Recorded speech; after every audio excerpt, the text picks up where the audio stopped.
gracias. Muchas gracias por la introducción. Pues hola a todas y todos, bienvenidos, bienvenidas. Eh, Veo algunas caras y personas conocidas por ahí. Hola Monse, hola Alondra.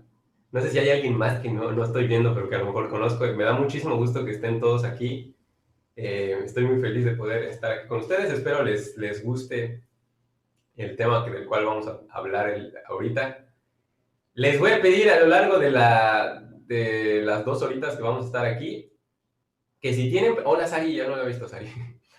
Eh, Les voy a pedir que si mientras voy hablando, ustedes tienen preguntas, las pueden ir dejando en el chat.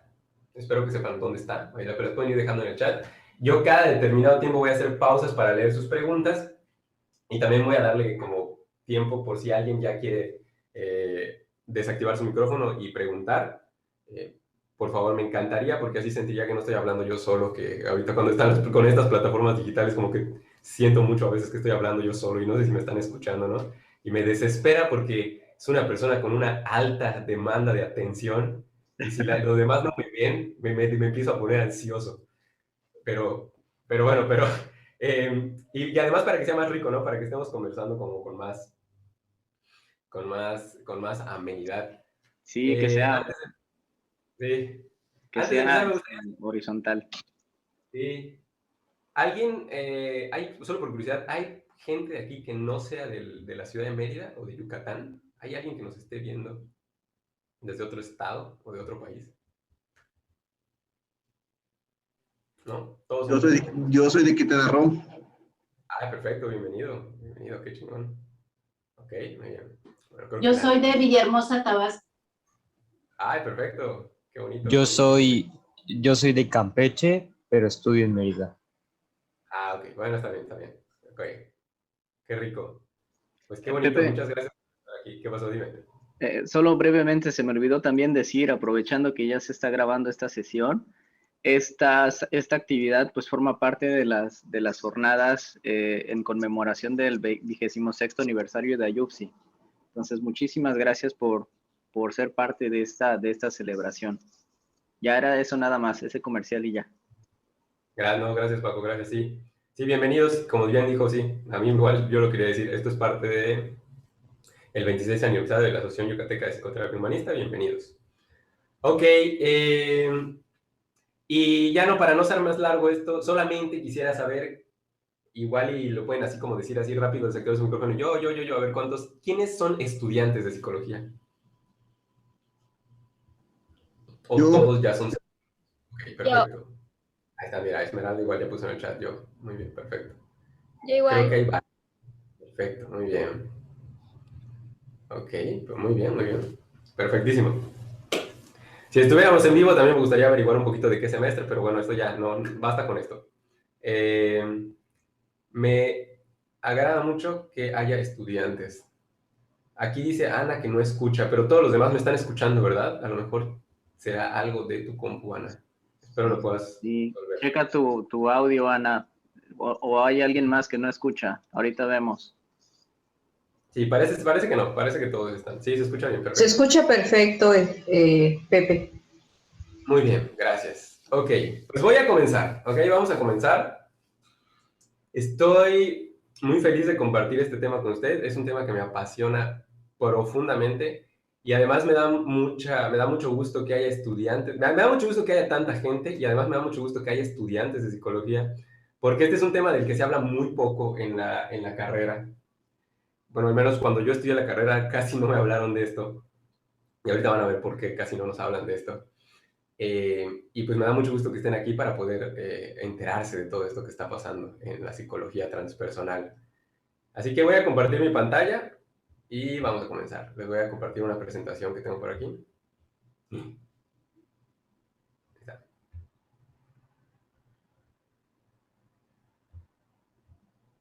Ya todos están viendo mi pantalla, ¿verdad?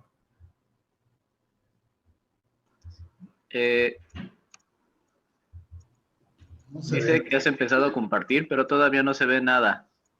Creo Ahí que está, está como... ya se ve. Ya se ve. Sí, es que está como tardando. Ok.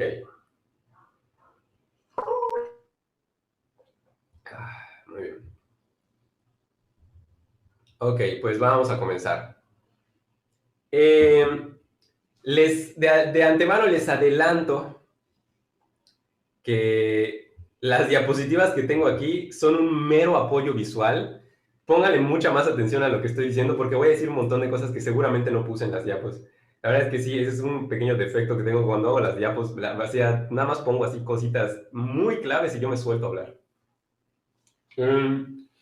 Les platico un poquito del nombre. Psicología transpersonal hace referencia a la palabra trans, que es más allá o a través de la persona. Esto haciendo referencia a que persona viene del griego prosopon, máscara, que tiene que ver con nuestra personalidad. O sea, hace referencia al término de que es un enfoque de la psicología que se encarga de estudiar aquello que está más allá de la personalidad de un ser humano.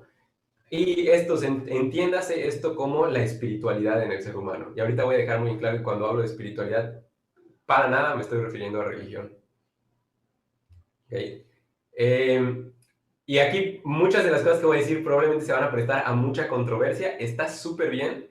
No es mi intención aquí venir a convencerlos de una verdad absoluta, para nada. Solo les voy a compartir lo que la psicología transpersonal tiene que aportar a la psicología y a la ciencia. Y ya ustedes sabrán si lo quieren utilizar o no lo quieren utilizar. Bueno, la psicología transpersonal es conocida como la cuarta fuerza en la psicología. Es decir, es un enfoque más con el cual se puede entender al ser humano. Acordémonos que todos los enfoques, o sea, todas las fuerzas en la psicología, los enfoques de psicoterapia y psicología como el psicoanálisis, la terapia cognitivo-conductual, la psicología humanista, la psicología posmoderna, son maneras de entender al ser humano y a la realidad que a la realidad que acontece en su vida y su salud mental específicamente para la psicología. La psicología transpersonal es una más de estas, es la cuarta fuerza, es como la primera psicoanálisis, luego cognitivo-conductual, psicología humanista, psicología transpersonal, y luego vendrían las terapias postmodernas. ¿Qué tiene de característico la psicología transpersonal? Que, como bien dije hace un momento, trata de no solo estudiar, sino explorar más bien la dimensión espiritual del ser humano. Pero explorar la dimensión espiritual del ser humano es una tarea muy grande, es una tarea inmensa, por lo cual quiero que todos entendamos que la psicología transpersonal no es un enfoque consolidado ya del todo. Es más bien, es como un enfoque que abrió una puerta y por el momento, hasta hoy en día, lo que están tratando de hacer la gran mayoría de los psicólogos y los científicos transpersonales es tratar de que la ciencia reconozca esta dimensión de la realidad. Y eso ha hecho que un poco la psicoterapia transpersonal no haya avanzado tanto como otras psicoterapias, porque en primer lugar, pues no se le ha dado tanto lugar, y en segundo, pues no ha habido tanta oportunidad de darle la suficiente energía a la psicoterapia transpersonal. Sí, sin embargo, ha habido como desarrollos y aportaciones en esta área. ¿Okay? Muy bien, entonces, ¿cómo nace la psicología transpersonal? Bueno, la psicología transpersonal, uno de los eventos, si no es que el evento que hace que surja es el descubrimiento del LSD. A ver, les voy a platicar qué es el LSD. Probablemente muchos de ustedes ya lo saben, pero si no se los voy a contar. Las siglas LSD hacen referencia en inglés. En inglés está en diferente orden, pero en español es dieltamina del ácido lisérgico, que es un extracto sintético, se me fue la voz ahí, es un extracto sintético que Albert Hoffman, este señor que vemos aquí en la foto, que está muy locochona, logró sintetizar, valga la redundancia, de un hongo que le sale al centeno. Entonces, cuando lo logra sintetizar, empieza a hacer un par de pruebas para poder explorar cuáles son los efectos de esta sustancia. Y hay como una anécdota bastante famosa de que un día sale de su laboratorio después de haber ingerido, no me acuerdo si por accidente, esta sustancia, y en el camino del laboratorio a su casa, que por cierto tenía que pasar por unos maizales, pega el viaje más potente que él había tenido en su vida seguramente y que seguramente muchas personas en la historia, bueno, no en la historia de la humanidad, pero después de muchos años habían tenido. Porque el LSD es una sustancia psicoactiva, es decir, es una sustancia que altera la percepción de la realidad. Al menos digo, el término muy técnico, muy farmacéutico sería eso, es una sustancia endógena, enteógena, perdón. O sea, dicho en español, palabras más sencillas, el LSD nos hace alucinar. Sin embargo, no sé, que la historia no se queda ahí y se pone muchísimo más interesante. Nada más les quiero contar como un paréntesis antes de lo que sigue. Aquí como bien dice, pongo a Carl Jung, ahorita les voy a hablar un poquito de Jung, pero después puse a Estados Unidos 1960 porque eso es algo que influye también muchísimo en el desarrollo de la psicología transpersonal. En general en la historia de la psicología influyó muchísimo la Segunda Guerra Mundial, porque la Segunda Guerra Mundial hizo que muchísima gente de Europa, muchos judíos, entre ellos muchos judíos muy brillantes, como Freud, como Wilhelm Reich y como muchos de los psicólogos que desarrollaron grandes enfoques, tuvieran que emigrar, al menos por un tiempo, a Estados Unidos. Y entonces en Estados Unidos, como había más apertura y estaba como en auge el desarrollo de mucha ciencia, se empezaron a desarrollar nuevas maneras de investigar todo tipo de fenómenos, entre ellos la psicología, y surgió en 1960 a la par del movimiento hippie, que acordemos que también el movimiento hippie está altamente influenciado por la llegada del LSD a Estados Unidos, porque todavía no se había hecho ilegal. Ahorita voy a contar esa historia. Empieza a tener mucho auge la psicoterapia humanista, que está muy a la par, es un movimiento que va muy a la par porque la psicoterapia humanista, la psicología humanista ya tiene un enfoque mucho más libre, mucho más, más existencial y más libre del ser humano, lo cual va muy, como que pega bastante bien con el movimiento hippie, porque se tiene la concepción de un ser humano libre, un ser humano que es responsable de su vida y que no está atado al dictamen de ningún aspecto de otra de su vida, ¿no? En el caso de la psicología, pues no está atado a sus impulsos biológicos o no está atado a sus condicionamientos, que eran las otras dos teorías que se tenía del ser humano, ¿no? Del psicoanálisis y del cognitivo-conductual. Y en el movimiento hípico, como había una rebeldía hacia los gobiernos, pues casan bastante bien porque ambas son ideologías que tienen que ver con una rebelión y una libertad, la proposición de una libertad. Justamente entre este grupo de psicólogos y de científicos que desarrollan la psicología humanista, surgen un par de ellos, o más no surgen, sino que hay un par de ellos que aún no se queda del todo satisfecho con las propuestas de la psicoterapia humanista porque quieren ir más allá, o sea, quieren explorar partes del ser humano que ya tienen que ver con una cuestión mística y esotérica. Aquí voy a hacer otro paréntesis, porque cuando nosotros escuchamos esoterismo, casi podría asegurar a que viene a nuestra mente viene a nuestra mente como charlatanería, sino esoterismo igual a charlatanería o cuestiones pseudocientíficas. Para nada es eso es una mal concepción que nos ha dejado la Edad Media. Esoterismo, el término esoterismo habla de el estudio de lo interno, la declinación de la palabra habla de eso, el estudio de la parte interna de la vida, aquello que no se puede ver con los ojos, pero que sí existe, como el aire, por ejemplo, ¿no? Como los pensamientos, como las emociones. Entonces, entre estos psicólogos estaba Abraham Maslow, y Abraham Maslow es uno de los autores más reconocidos de la psicología transpersonal, tal vez no por sus aportaciones, sino más bien porque fue de los fundadores y como era de los más taquilleros, era como de los más famosos, habló mucho acerca de ello y le dio lugar a que se empezara a hablar del término transpersonal y de este tipo de enfoque en la psicología.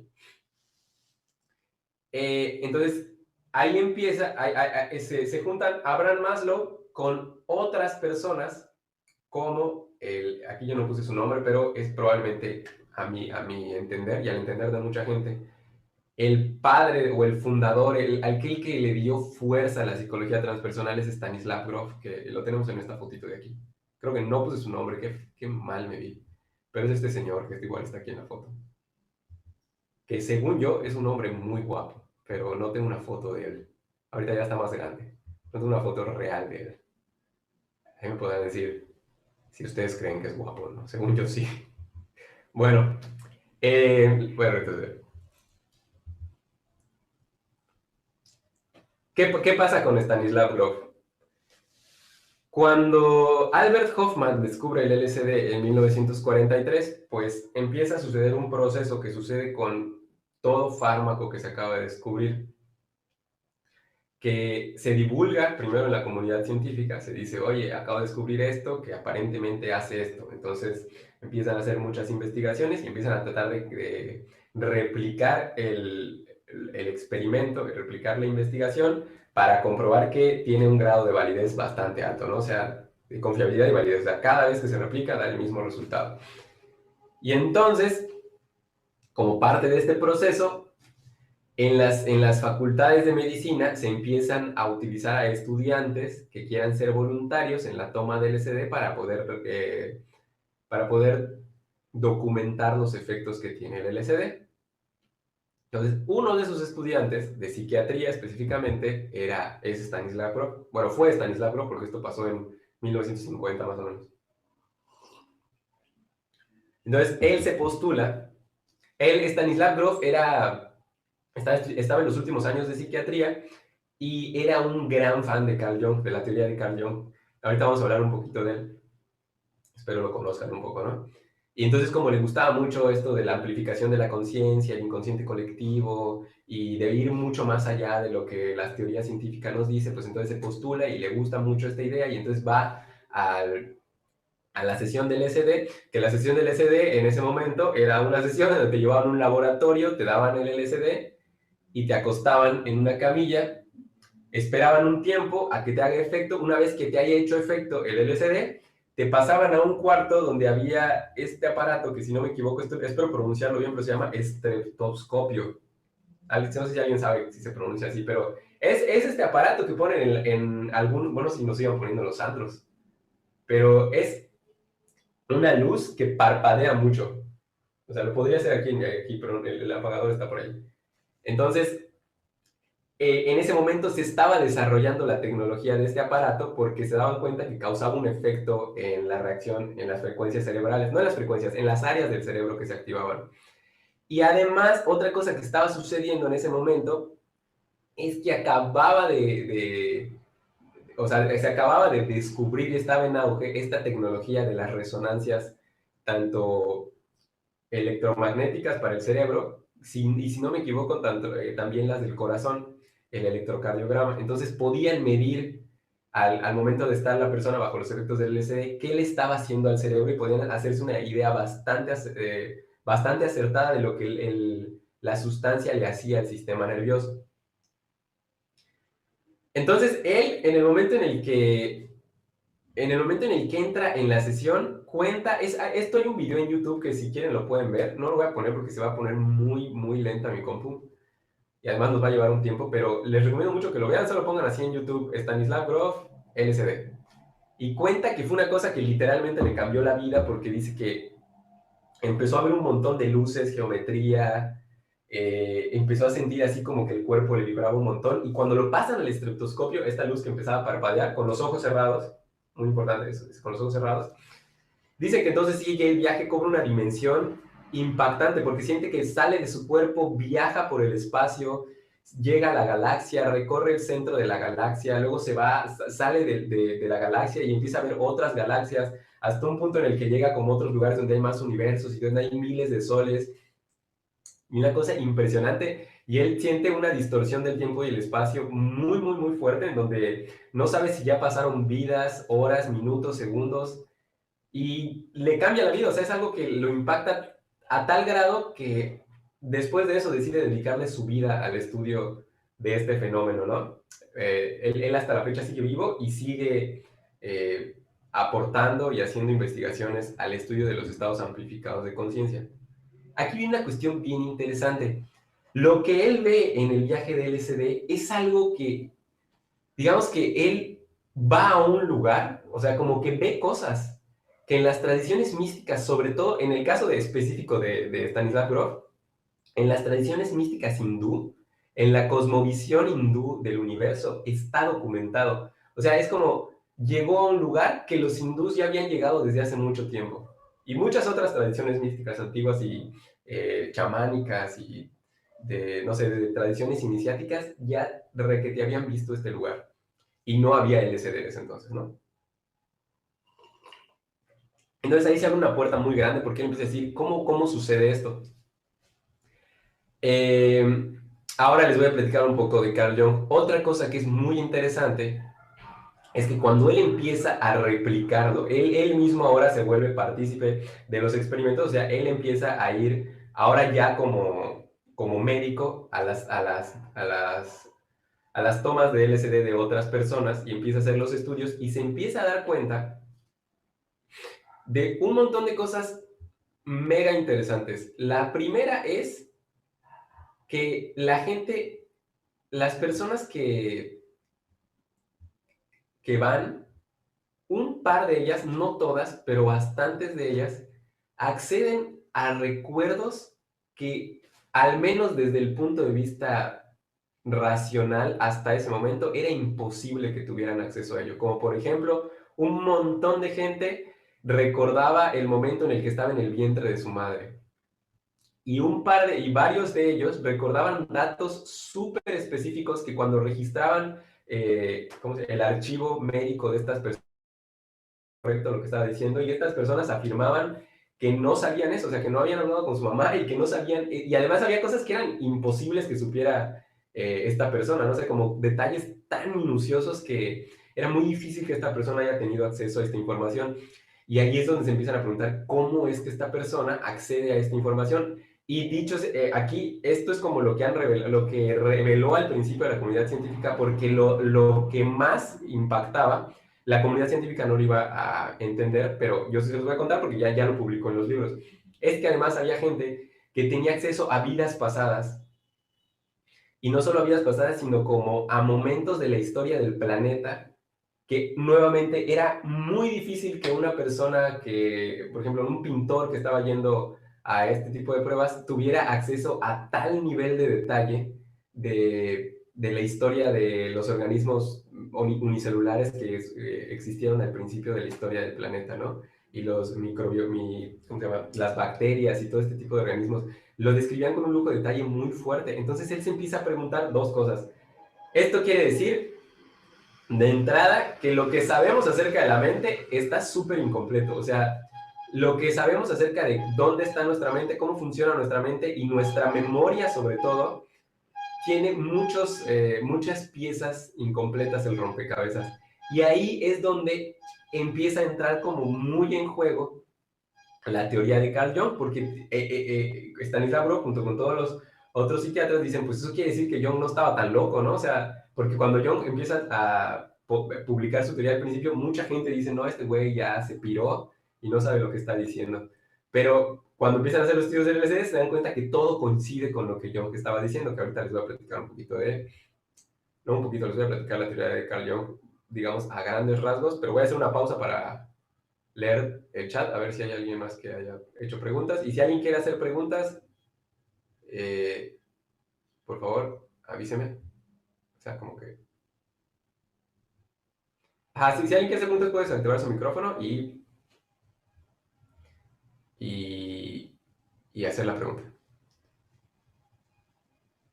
Mira, aquí Paco nos dice que Stanislav Grof también estableció los cuidados del consumo que hoy se conocen como set y setting. Mira, eso no lo sabía, qué bueno, gracias. Ok. Perdón. Discúlpeme, tuve que sonar la nariz. Bueno, si no hay preguntas, voy a continuar. Aquí no está. Okay. Muy bien. ¿Qué dice? La teoría de Carl Jung es más o menos extensa, pero hoy me quiero centrar en una parte muy específica de su teoría.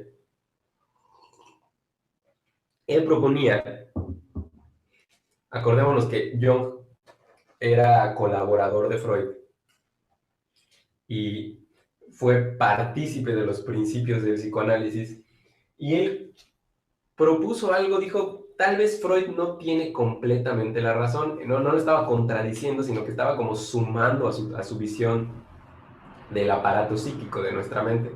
Porque si no sé si nos acordamos todos de esta figurita tan famosa. A ver si tengo aquí hay un... Aquí está el plumón. Lo voy a dibujar aquí y ahorita voy a mover la cámara.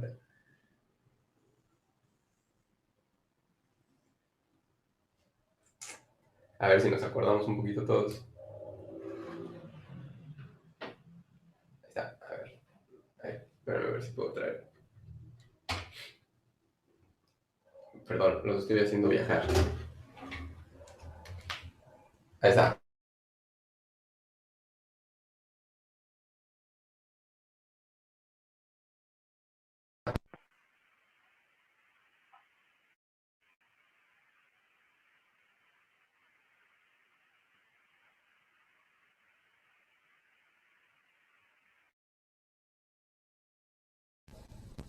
¿Están todos bien? Oye, Paco, ¿me puedes poner así como para que me vea yo grandísimo? O sea, más grande que todos.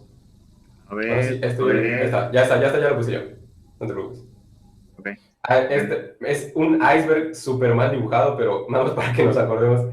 ¿Se acuerdan que en esta partecita de acá está el consciente? Entonces, esta es nuestra mente consciente. Y esto de aquí, según Freud, era el inconsciente. O sea, aquí lo importante era entender que la parte más grande de nuestra mente es inconsciente. Bueno, básicamente, ahorita voy a explicar un poco más. Jung decía que acá abajito había un apartado aún más grande, muchísimo más grande, que era el inconsciente colectivo. Ahorita se lo voy a explicar. Muy bien.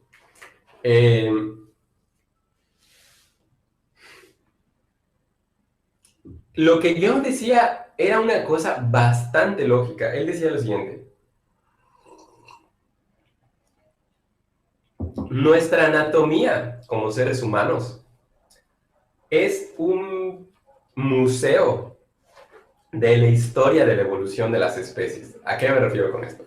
Aquí va a haber un examen para todos los que están estudiando y para los psicólogos también. Si recuerdan sus clases de bases biológicas, nuestro sistema nervioso en su formación incluye el sistema nervioso del resto de las especies que están por abajo de nosotros, que según nuestra visión súper egocentrista del ser humano, nosotros somos la especie más evolucionada y como consecuencia tenemos a todas las demás especies que habitan en la Tierra en nuestro interior. Por ejemplo, los insectos y las cucarachas únicamente tienen médula espinal. ¿Ok? Luego, la siguiente parte del sistema nervioso, que sería el tallo encefálico, también es conocido como el cerebro reptil. Eso luego siguen los que siguen en la escala evolutiva, luego siguen los reptiles. Luego están los reptiles, luego está el cerebro que tienen las aves, ¿ok? En donde, si no me equivoco, aparece el sistema límbico. Y justo en esa transición de las aves y el sistema límbico están el cerebro mamífero, ¿ok? Que esos ya tienen sistema límbico. Eso es lo que distingue a los mamíferos, al menos en sistema nervioso de todas las demás especies.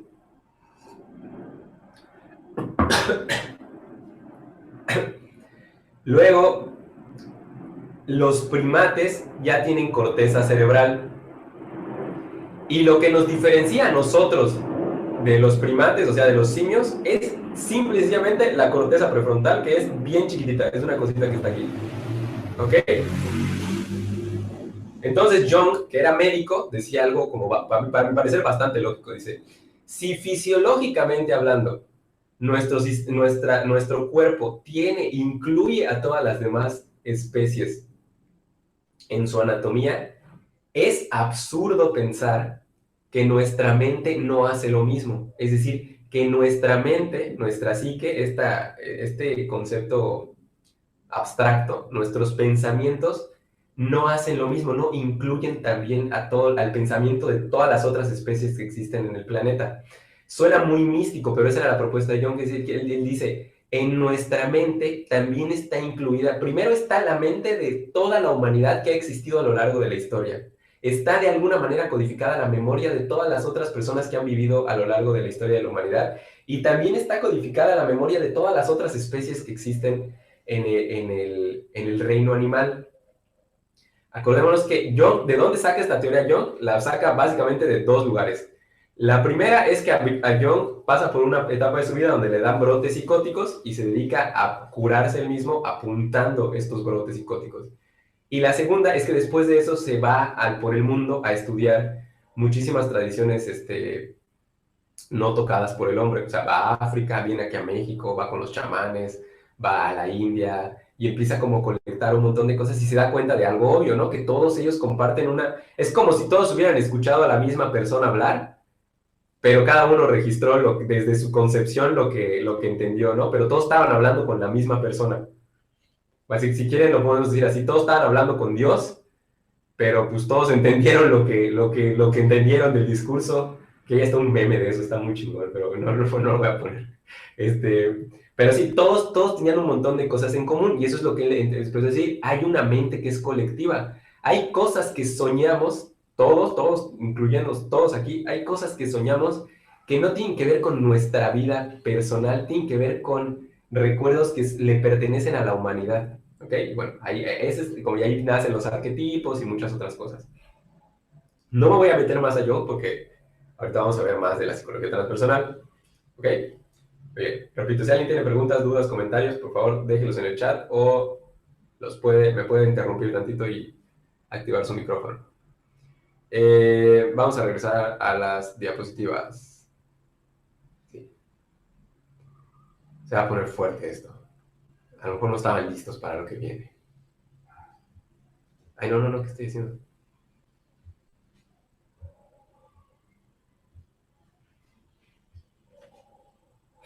Muy bien. Entonces, más o menos de ahí va surgiendo la psicología transpersonal. No, de ahí surgió la psicología transpersonal. ¿Ok? Ay, qué peor.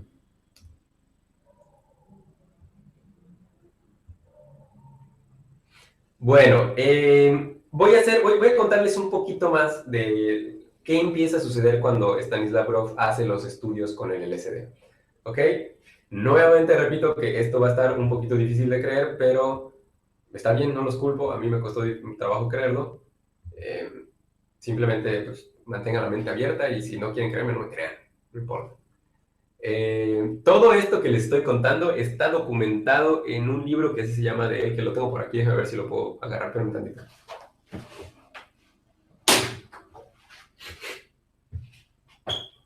No muevas el culo, no te vas a ir, el peligro bastante. Aquí está. Este librito de aquí, que así se llama, Psicología Transpersonal, de Stanislav Grof. Ahí lo pueden encontrar todo, para que vean que no estoy diciendo mentiras. Pepe, Sí, dime. dice Misael, ¿es posible que un déjà vu pueda ser un recuerdo o pensamiento de la conciencia colectiva a través de la historia? Y dice Sari, yo te creo, Pepón. Muchas gracias. Ay, no había visto. A ver, déjame ver. Gracias.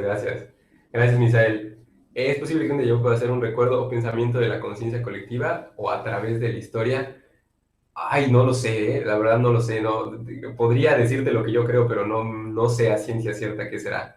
Pero qué bueno que te lo preguntas, qué bueno que te abres a esta posibilidad. Puede ser, ¿por qué no? Bueno, así que como con actitud científica habría que cuestionarlo y averiguarlo, ¿no? Y bueno, gracias a todos. ¿Puedo comentar algo? Adelante, por favor. Con respecto al déjà vu, hace unos días vi, realmente desconozco a la persona que hablaba de que los déjà vu era realmente un retraso que tenías tu cerebro al manifestar una imagen de, por ejemplo, un ojo veía al perro, pero el otro tenía como que cierto retraso al ver al perro, entonces como tu cerebro lo repetía 2 veces, pues ya lo manifestabas como que ya lo habías vivido antes. Sí, claro, esa es como la explicación neurológica, ¿no? Sí, claro, y no lo dudo, suena como bastante acertado. Sí, desde la visión espiritual no sé cuál sería la explicación, pero es una muy buena pregunta, ¿eh? Lamento no poder contestarla, pero gracias por hacerla. Y gracias, Carla, por compartirnos. Muy bien. Muy bien. Bueno, les voy a contar un poquito más. ¿Qué empieza a suceder con la investigación con el LSD? Entonces, les repito que Stanislav Grof empieza a documentar cosas que ya estaban así como impactantes, o sea, cosas que yo creo que a cualquier otra persona le sacudirían la cabeza, como gente que de repente decía, es que estoy en la luna y estoy viendo que en tal lugar del mundo está sucediendo tal cosa y resulta que van a averiguar esa madre y estaba sucediendo eso que este güey estaba diciendo, ¿no? O estoy en tal lugar y está pasando esto, o estoy o sea, bueno, no lo decían así, pero decía, estoy como en un lugar que parece así, y ellos decían, pues esto parece como 1800 en Viena, ¿no? Y decía, y está pasando esto, y revisan, o sea, los documentos, y en efecto, eso que estaba viendo él estaba pasando en ese momento en Viena, ¿no? O sea, empiezan a tener acceso a memorias, y a, no memorias, como a viajes de conciencia impactantemente detallados, ¿no? O sea, que hacen cuestionarse muchísimo, hacen a Stanislav Grof y a muchos otros cuestionarse mucho de lo que creemos acerca de la realidad. Otra cosa muy impactante que sucede, un poco más adelante, esto sucede al principio, pero sucede mucho más adelante, sucede con mayor frecuencia un poquito antes de que ilegalicen el LSD, que esto sucede como en 1968, al principios de los 70. Sobre todo sucede en los países en donde la ilegalización tarda en llegar, como en muchos países de Europa del Este. Que muchos pacientes terminales de cáncer, por ejemplo, se curan después de la sesión con LSD. Y si no se curan, muchos de ellos como que encuentran una paz y aceptan la muerte hermosamente, ¿no? Y entonces eso hace que cuando ilegalizan el LSD, pues la comunidad científica realmente pues se frustra y se enoja porque estaban habiendo avances bastante impresionantes con el uso del LSD en la terapia, en la psicoterapia. Y hasta la fecha hay institutos que están muy en boga de que lo vuelvan al menos lo vuelvan a... No, de hecho sería lo mejor, ¿no? Que lo legalicen con uso médico, como uso médico. Y aquí empieza a suceder algo muy importante para esta... ¿Qué tiene? Aquí vamos a hacer una pausa y nos tenemos que cuestionar algo. ¿Qué tienen de diferencia, sobre todo en nuestras épocas, la psicología transpersonal de todas las otras terapias holísticas que existen, que se parecen bastante, como el Reiki, la sanación cuántica, las barras de Access? Hay muchas, yo no me sé todas, pero no sé, la terapia con ángeles, los registros akáshicos, no sé si han escuchado hablar de estas, pero hay muchísimas terapias alternativas. La psicología transpersonal y estas se parecen un montón, están hablando de lo mismo. Aunque no necesariamente, la psicología transpersonal no es una terapia energética, es un enfoque. Pero la diferencia es que la psicología transpersonal está haciendo un esfuerzo porque la dimensión espiritual del ser humano se pueda estudiar bajo un régimen científico. Y de eso justo voy a hablar ahorita. A mí me encantan todas esas terapias energéticas, me fascinan. Pero es muy diferente la psicología transpersonal porque en estas terapias energéticas no importa si es científico o no, no importa si ya lo comprobaron, si no lo comprobaron, eso no importa. Lo que importa es que te sirva. En la psicología transpersonal sí importa el régimen científico. Estamos haciendo la gente que nos enfocamos en esta área de la psicología, estamos haciendo un esfuerzo porque la espiritualidad se reconozca dentro de la ciencia y que el método científico se acomode al estudio del espíritu. Justamente de esto se trata la siguiente parte de la presentación y hasta la fecha se trata la historia de la psicología transpersonal. Porque justamente Stanislav Grof es lo que él dice y lo que él piensa. Dice, es absurdo que avances tan fuertes y tan importantes acerca de nuestra mente, nuestra conciencia y nuestra salud tengan que quedar en la sombra debido a que, número uno, el LSD es ilegal y número dos, lo que estoy diciendo no es aceptado por la visión científica del mundo. ¿Okay? Ahorita van a ver a qué me refiero con esto. Voy a... Siguiente diapositiva. Nos vamos a poner sumamente científicos y esto te va a recordar a tus clases de la prepa. por si habías reprobado física, que si todos aquí son psicólogos, estoy casi seguro que matemáticas y física no es su hit. Ahorita les va a encantar. Bueno, espero. Muy bien. Esto es muy importante, a mí me gusta mucho y si a los que están estudiando, espero no les aburra esta parte, y espero no, y a mí no me aburre nada, ¿no? Pero es muy importante porque aquí entendemos muchas de las cosas de nuestra carrera, de nuestra área de especialización. Eh, la ciencia, a la manera en como hoy la conocemos, está, digamos, desactualizada. ¿A qué me refiero? Lo que la gran mayoría de las personas, incluso profesionistas, consideran científico, ya caducó literalmente hace 100 años. ¿Por qué? Porque vamos a poner como ejemplo, no sé, eh, no sé, el Reiki, ¿no? La terapia con manos, la terapia de sanación energética. Tú dirías, es que eso no es científico. Bueno, pues sí, no es científico porque la ciencia no lo estudia, pero si tú revisas lo que la ciencia ya descubrió acerca de la realidad, el Reiki es la cosa más científica que existe. ¿Y a qué me estoy refiriendo con esto? El paradigma bajo el cual se entiende la realidad ya cambió hace más de 100 años en la ciencia. Vamos a empezar así bien atrás, pero quiero que lo entendamos muy claramente. No voy a hacer la historia en el diplomado de transpersonal, que voy a hacer el comercial, si a alguien le interesa, está próximo a abrirse, ahorita ya va a terminar, pero muy próximamente voy a abrirlo. Al final voy a dar los detalles por si se quieren inscribir, de una vez me puedan mandar mensaje para apartar su lugar antes de que se llene el cupo. En el diplomado de psicología transpersonal yo explico esto con lujo de detalle a lo largo de toda una sesión o varias sesiones, pero hoy lo voy a hacer un resumen muy grande. Lo que hoy en día nosotros, y seguramente en la universidad te enseñaron acerca de la ciencia, tiene que ver con un paradigma que se conoce como paradigma newtoniano-cartesiano. ¿Por qué se llama así? Porque está creado por Isaac Newton y René Descartes.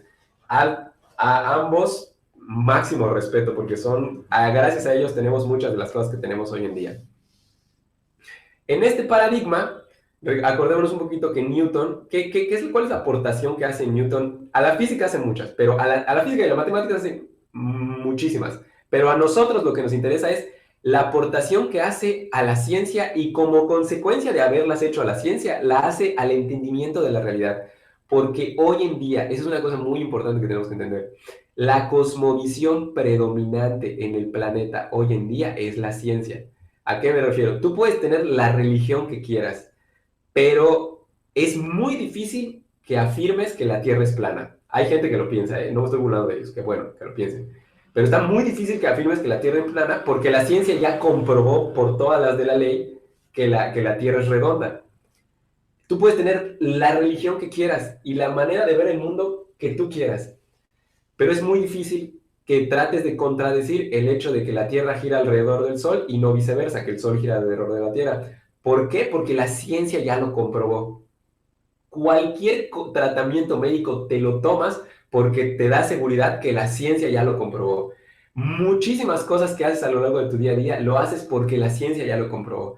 Entonces, la religión en nuestros días ya no es la autoridad en la cosmovisión, es decir, en la manera en cómo vemos el mundo, ¿ok?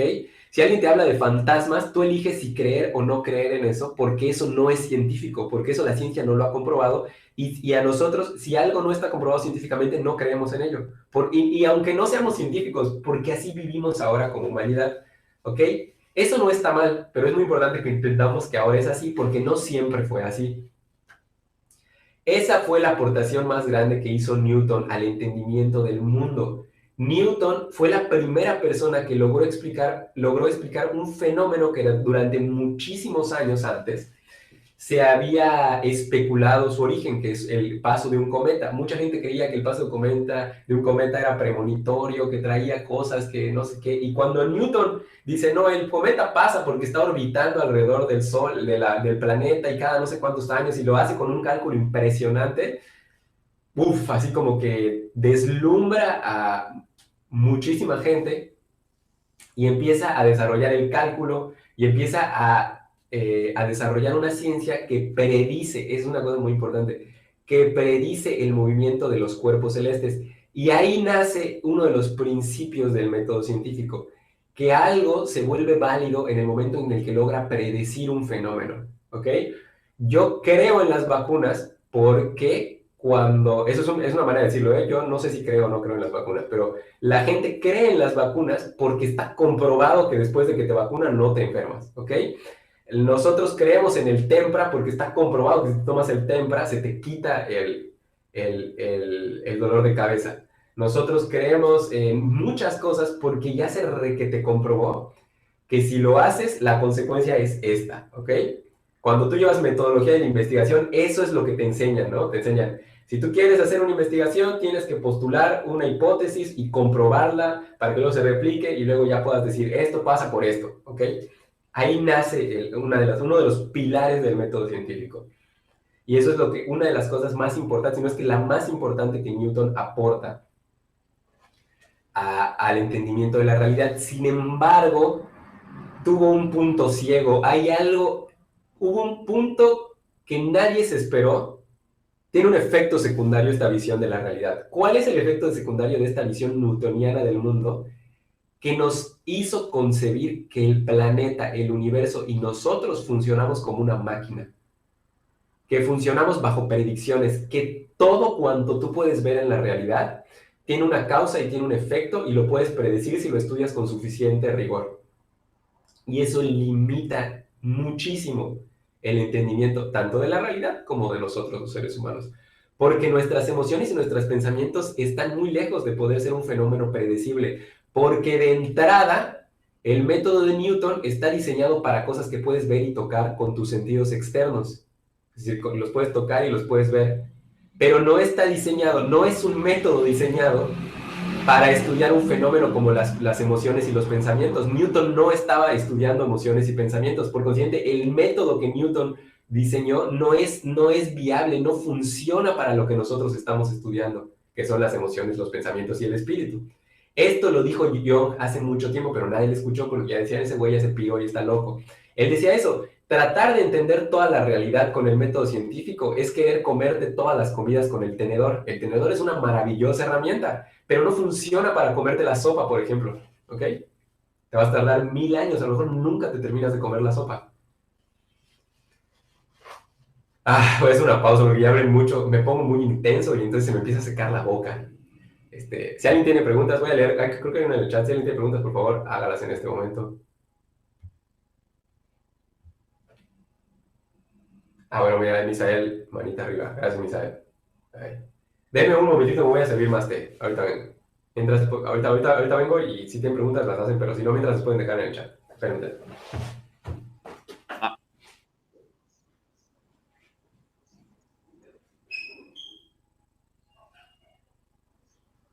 Bueno, no sé si hay preguntas. Voy a pausar un momento la grabación en lo que llega Pepe. No, ya llegué. ¿Ya estuvo? Ok, va. No pongo pausa, no hago nada. Muy bien. Ok. Todas las preguntas son bienvenidas y comentarios, por cierto. Aquí nadie se va a burlar de nadie. Es que el tema es tan extenso, Pepe, que creo que por lo mismo es muy abrumador, ¿no? ¿Sabes? Te escucho y pienso en que, por ejemplo, yo pienso en esto cuando dicen memoria colectiva.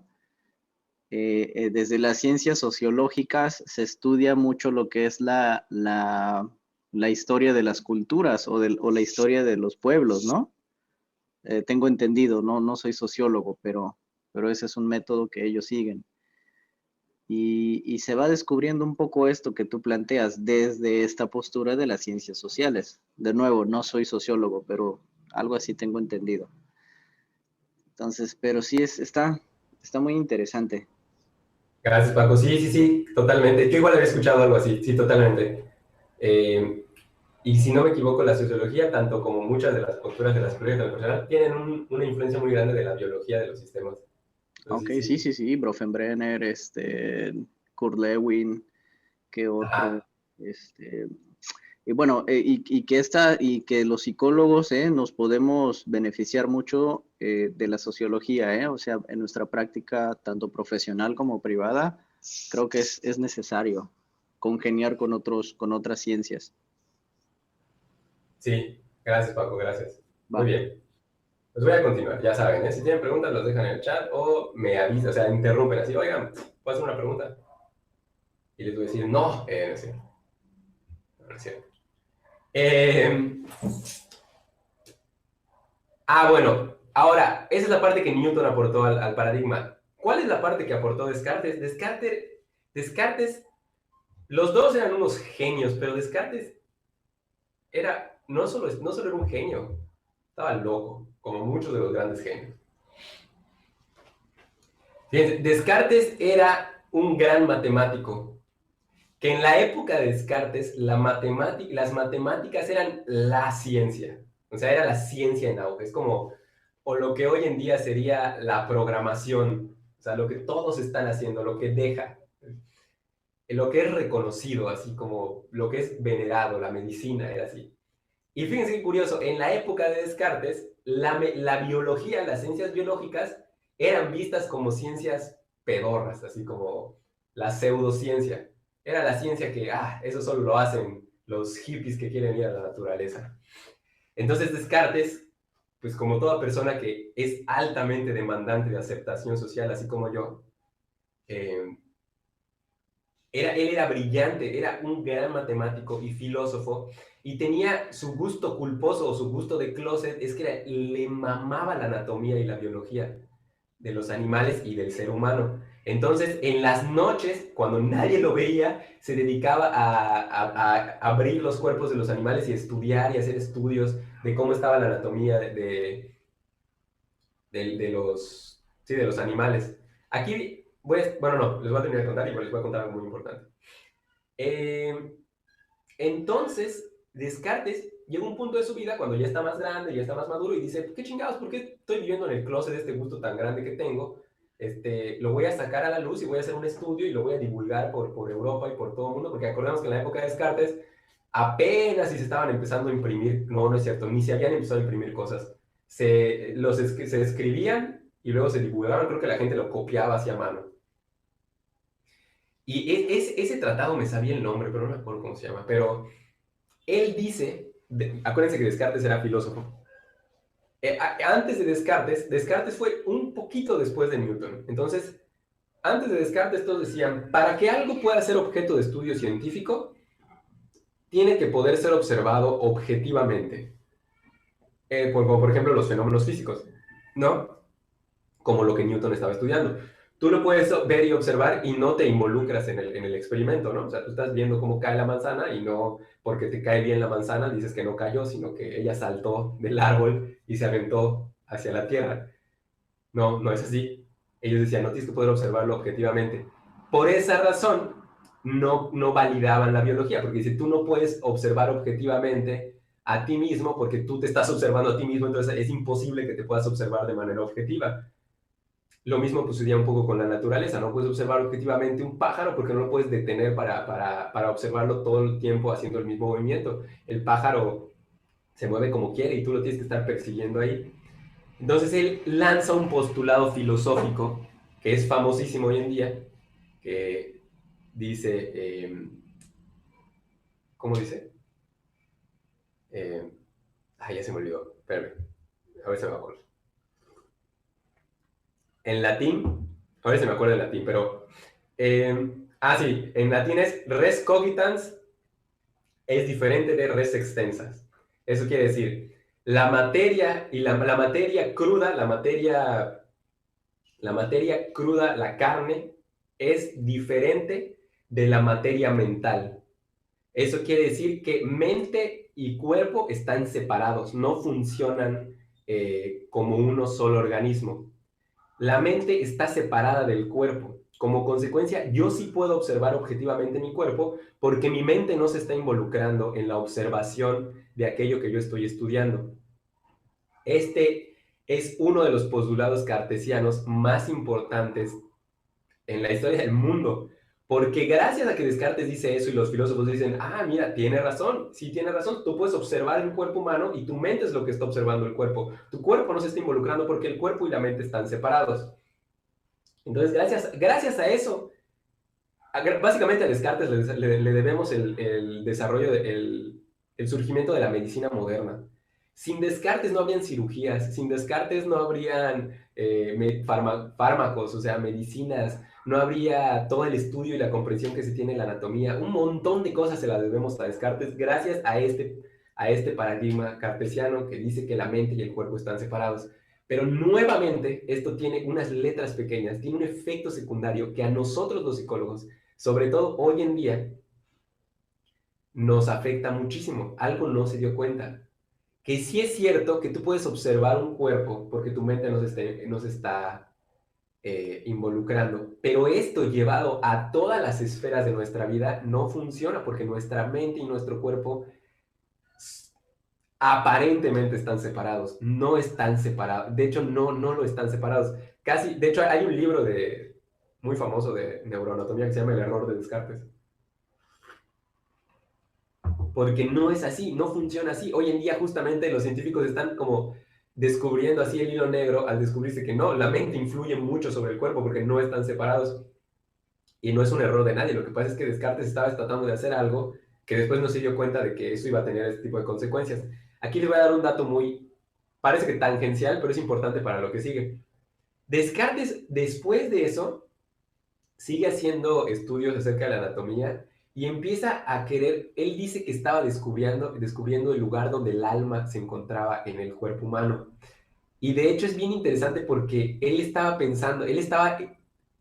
especulando que el alma se encontraba en la glándula pineal. Y de hecho, cuando hacen los estudios de la ayahuasca y el DMT, se dan cuenta que como que le estaba dando al clavo. Ahí está lo que podríamos llamar el alma.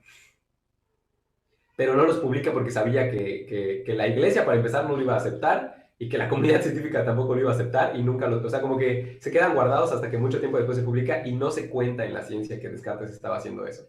Así como tampoco se cuenta que Newton era un gran aficionado de la alquimia, porque no te quieren contar que los grandes científicos también les gustaba mucho el esoterismo, porque no están separados, son complementarios. Muy bien. Siguiente, vamos a avanzar porque sí, falta bastante. Muy bien, entonces otra cosa que sucede es que Stanislav Grof se dice, bueno, esto que estamos descubriendo en los estudios con LSD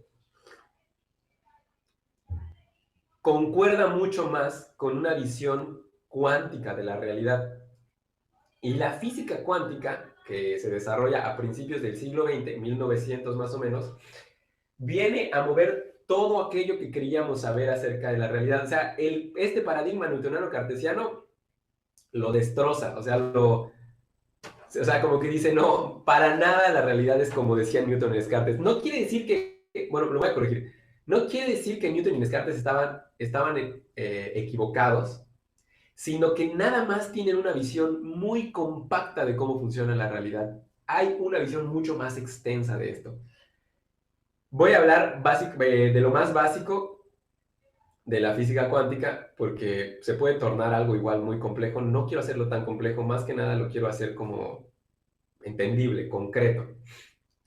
La física cuántica nace a principios de 1900 porque debido al desarrollo de los microscopios y a mucha tecnología que viene como consecuencia de la revolución industrial, una serie de científicos en Europa se empiezan a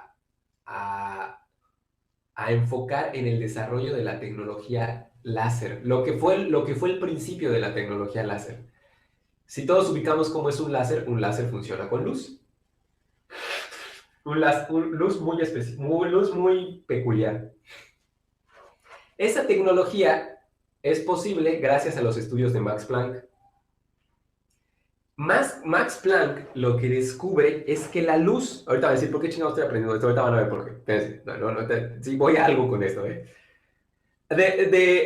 ya habían pasado 100 años en que los físicos no se ponían de acuerdo, como que no lograban descubrir si la luz se comportaba como una onda o como una partícula. Para que entendamos esto, pensemos que la onda es el sonido. Es algo que es constante, nada más está oscilando por el espacio, ¿no? Y una partícula sería una bolita minúscula de materia. Algo así como así micropiedrita. ¿Ok? Como lo es lo que en ese entonces se entendía que era, por ejemplo, lo que componía esta taza, ¿no? Esta taza son partículas, porque son un montón de partículas muy chiquititas que hacen algo sólido.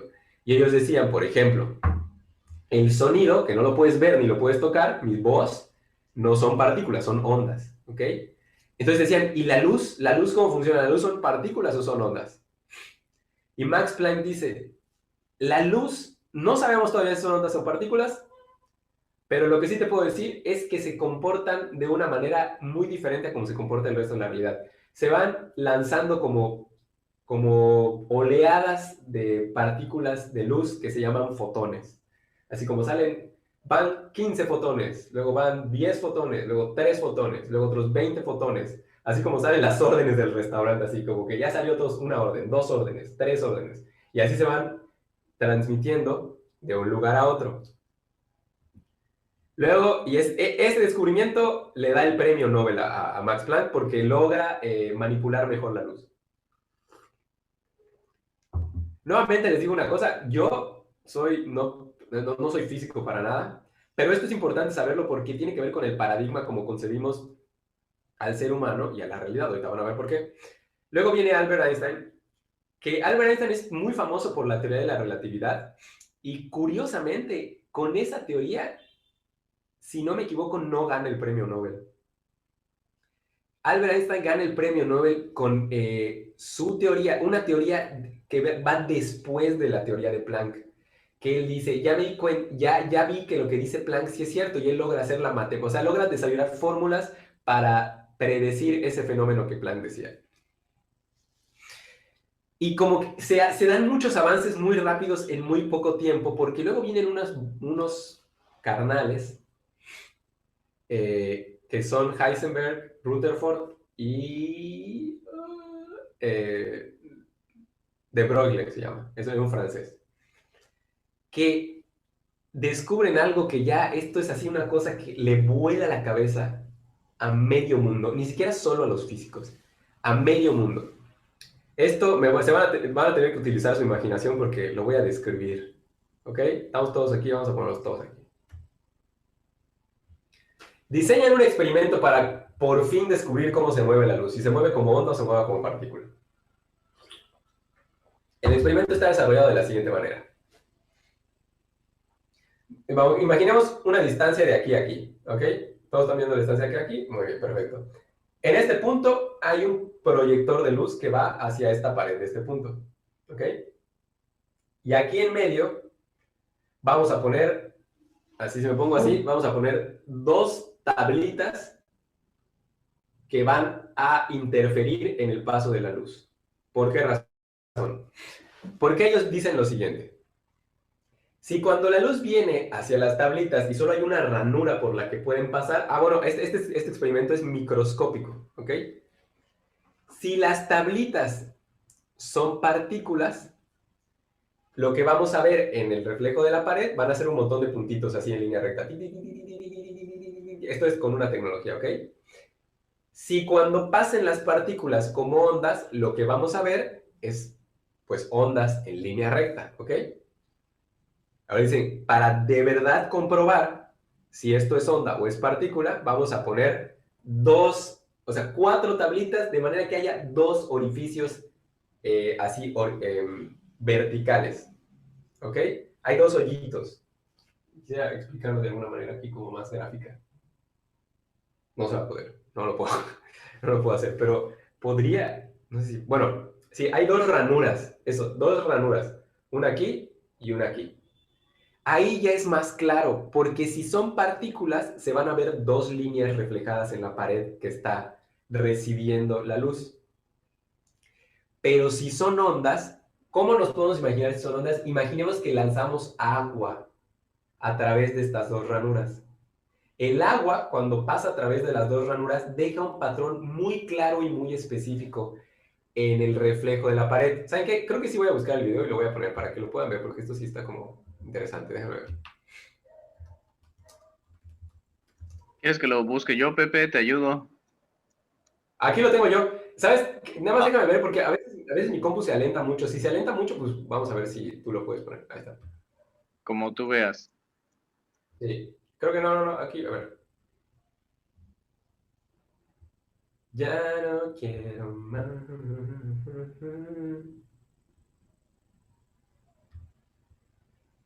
Muy bien, a ver, vamos a ver.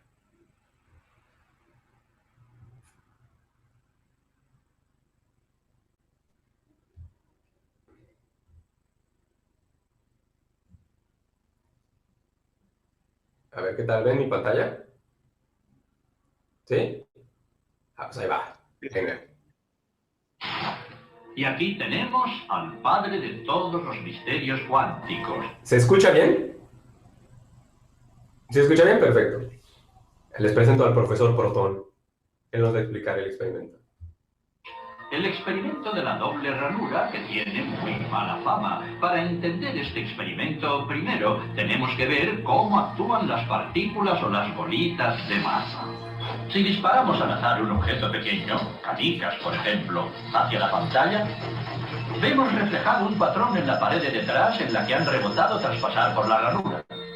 Y ahora, si añadimos una segunda ranura, lo lógico es esperar ver una segunda franja en la pared de detrás. Ahora, probemos con ondas. Las ondas alcanzan la ranura, se propagan y llegan a la pared de detrás, donde tienen mayor intensidad justo enfrente de la ranura. La franja de resplandor demuestra precisamente esa mayor intensidad. Es un efecto similar al de la franja que dibujan las canicas. Pero, cuando añadimos la segunda ranura, ocurre algo distinto. Si la parte superior de una onda choca con la inferior de otra, se eliminan entre ellas. De esta forma, en la pared obtenemos un patrón de interferencias. Donde chocan las dos partes superiores hay más intensidad, las líneas resplandecientes, y donde se eliminan no hay nada. Así pues, cuando lanzamos algo, es decir, materia, a través de dos ranuras, obtenemos esto, dos franjas de golpes. Pero con ondas, el resultado es un patrón de interferencias con muchas franjas. Muy bien, de momento. Vamos a ponernos cuánticos. Un electrón es un pedacito minúsculo de materia, como una canica diminuta. Lancemos una ráfaga a través de una ranura. Se comportan como las canicas, solo una franja. Si lanzamos estos pedacitos minúsculos a través de dos ranuras, tendrían que dibujarse, como en el caso de las canicas, dos franjas. ¿Qué? Un patrón de interferencias. Hemos lanzado electrones, pedacitos de materia. Pero aparece un patrón como con las ondas, no como con las canicas. ¿Cómo? ¿Cómo pueden trozos de materia generar un patrón de interferencias como una onda? No tiene sentido. Pero los físicos son muy inteligentes y pensaron, quizá las bolitas rebotan unas contra otras y crean ese dibujo. Y decidieron lanzar los electrones de uno en uno. Así no podían afectarse unos a otros. Pero estuvieron así una hora y vieron aparecer el mismo patrón de interferencias. No podemos ignorar la conclusión. Cada electrón sale como partícula. Se convierte en una onda de posibilidades, pasa por las dos ranuras e interfiere consigo mismo hasta que golpea la pared como partícula. Pero matemáticamente es aún más curioso. Pasa por las dos ranuras y por ninguna. Pasa por una y por la otra. Todas estas posibilidades están superpuestas las unas con las otras. El experimento desconcertó muchísimo a los físicos, tanto que decidieron mirar con atención para decidir por qué ranura pasaba en realidad el electrón. Pusieron un dispositivo de medición junto a la pantalla de las dos ranuras para ver por cuál pasaba y lanzaron el electrón. Pero el mundo cuántico es mucho más misterioso de lo que podían haberse imaginado. Cuando miraron, el electrón volvió a comportarse como una canica pequeña. Dibujó un patrón de dos franjas, no un patrón de interferencias. La misma acción de medir, observar por qué ranura pasaba, conllevó que solo pasara por una, no por las dos.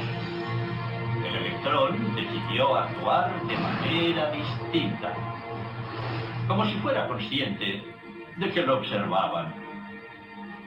Y en ese momento los físicos adentraron para siempre en el extraño submundo de los acontecimientos cuánticos. ¿Qué es la materia? ¿Canicas? ¿Ondas? ¿Y ondas de qué? ¿Y qué tiene que ver el observador con todo esto? Muy bien. Vamos a discutir esto porque si no lo entendiste, si no estás flipando en este momento es porque no lo entendiste bien. Para muchos científicos, Espérate. Isaac Newton Ay, no. ha sido el más grande científico. Se quedó en continuación mi reproductor de YouTube.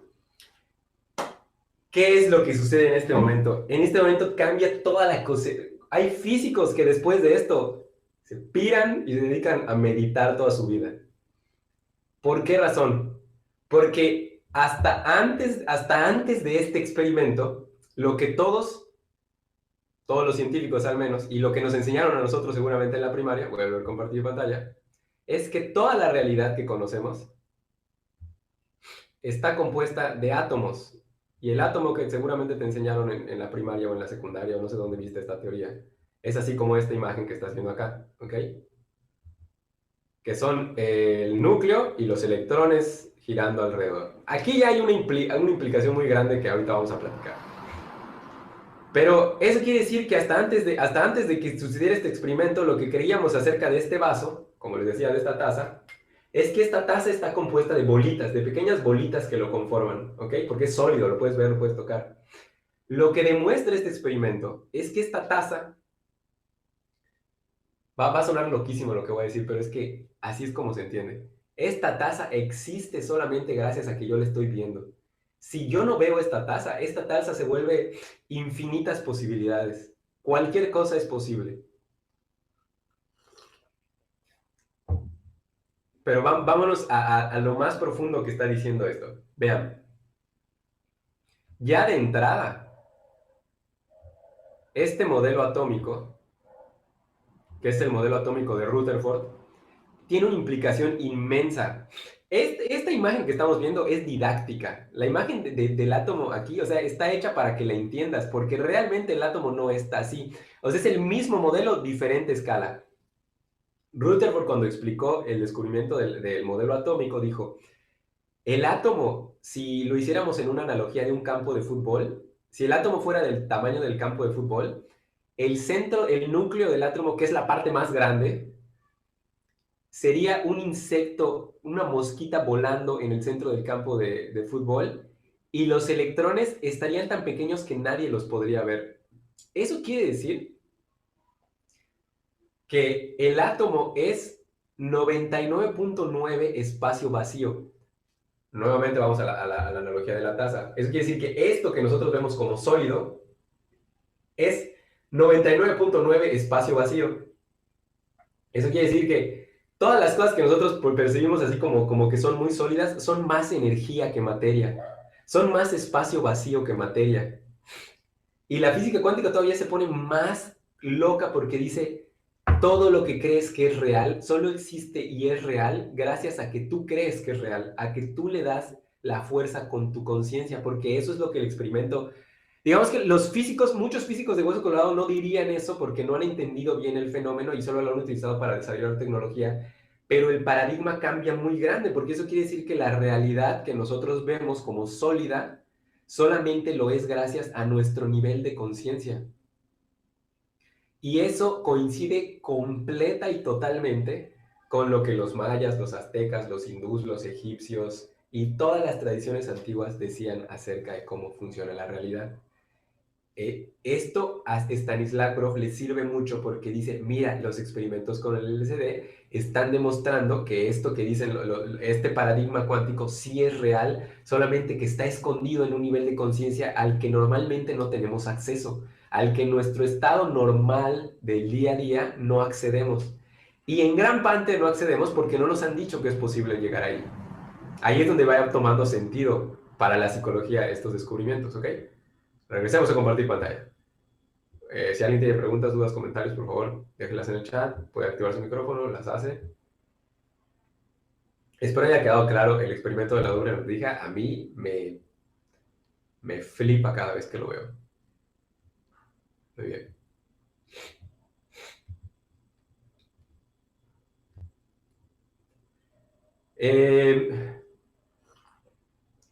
Hay dos fenómenos más que les quiero platicar, uno es el entrelazamiento. Bueno, el nuevo modelo atómico, como ya nos dimos cuenta que los electrones se comportan como onda y partícula al mismo tiempo.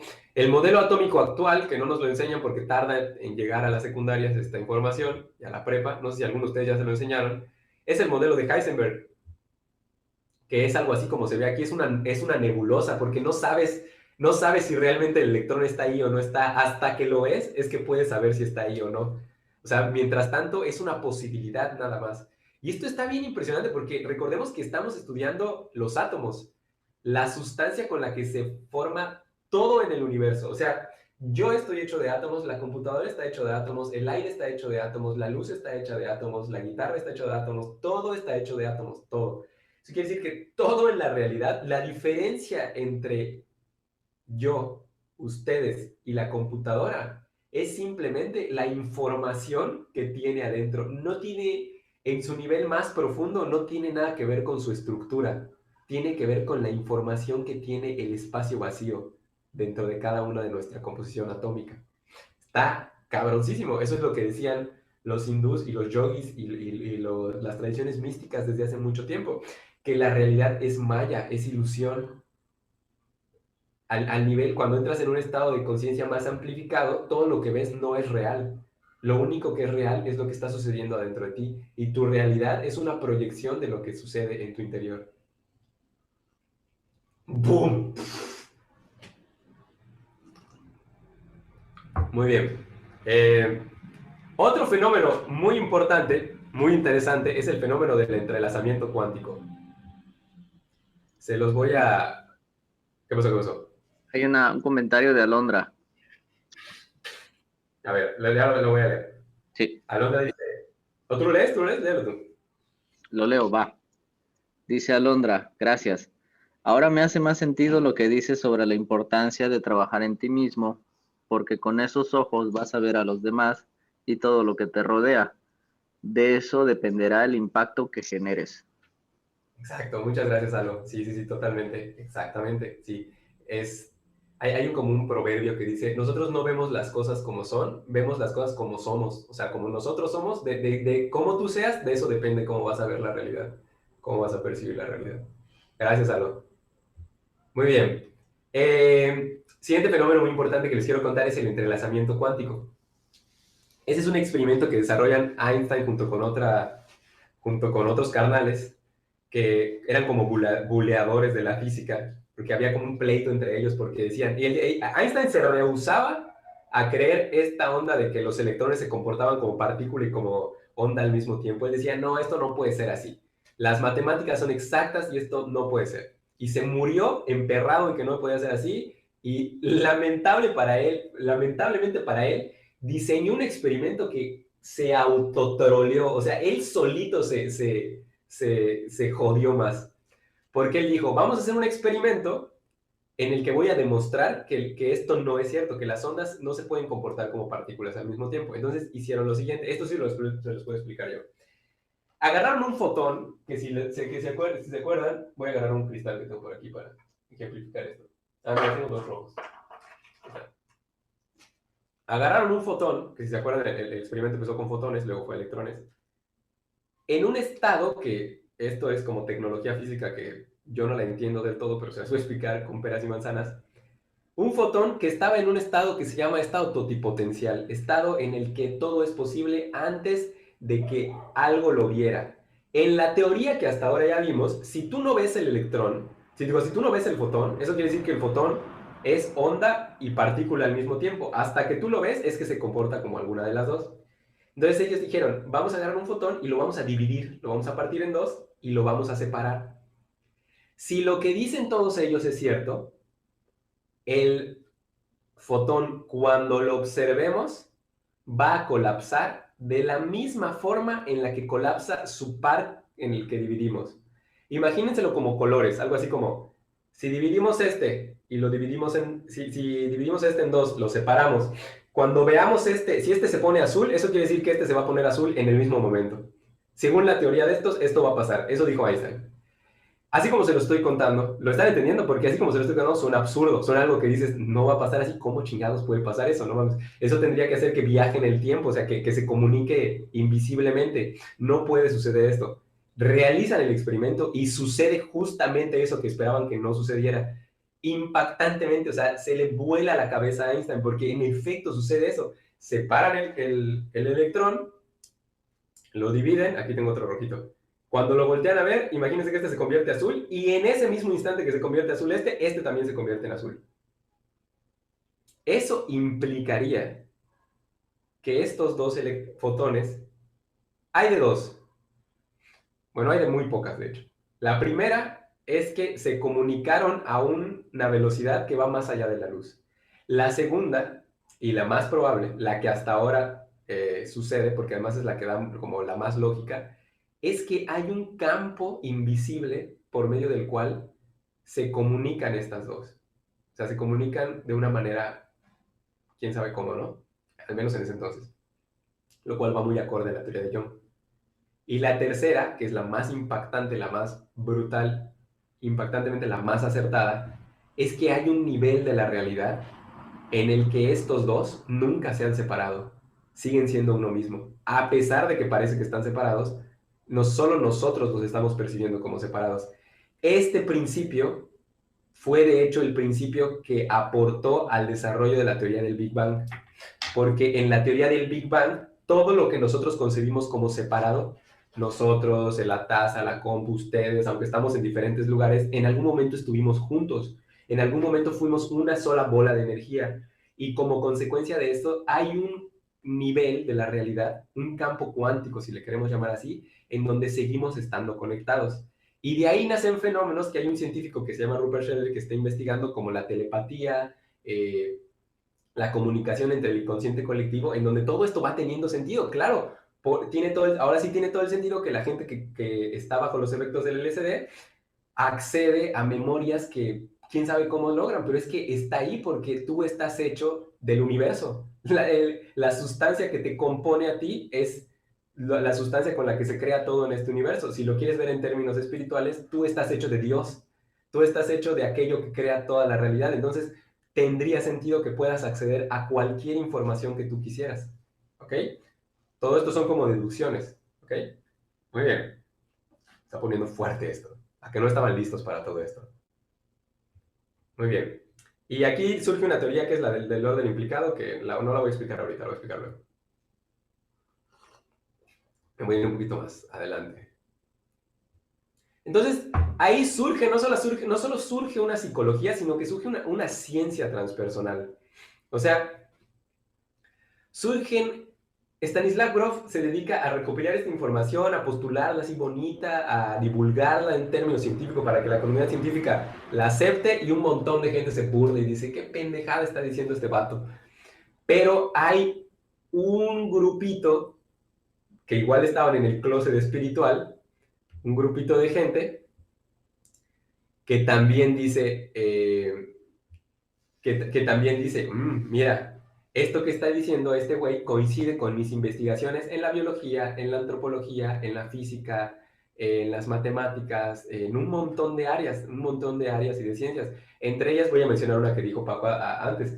Hay muchos antropólogos que se unen a Stanislav Grof porque dice, sí, claro, en mis investigaciones en las comunidades nativas del Amazonas, de un montón de lugares en el mundo, ellos tienen una memoria colectiva muy lúcida, o sea, ellos, dicen, y además como que es muy claro que se comunican a un nivel telepático entre ellos, y ellos aseguran comunicarse con las plantas, comunicarse con las serpientes, comunicarse con los jaguares, comunicarse con un montón de cosas, ellos aseguran que acceden a memorias, aseguran un montón de cosas, y la verdad es que es muy difícil no creer en ello porque lo estás viendo que lo hacen, ¿no? De hecho, Paréntesis, más o menos así es como nacen las constelaciones familiares. Eso es historia para otra plática.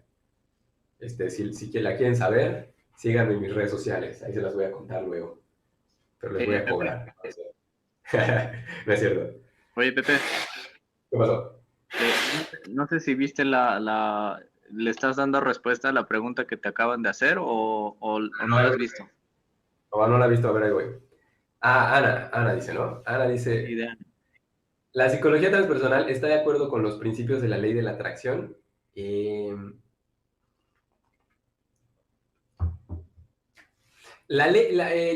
creo que la psicología transpersonal, como les digo, se está abriendo en este momento, ¿cómo está la psicología transpersonal? Está invirtiendo toda su energía en que la ciencia acepte todos estos descubrimientos espirituales. Yo creo que la psicología transpersonal diría, sí, pues va, sí, o sea, lo valido. Personalmente pienso que la ley de la atracción está preciosa, maravillosa, pero creo que es un pedazo minúsculo, es como una versión no tan profunda de algo que está más fuerte, que es como la alquimia, ¿no?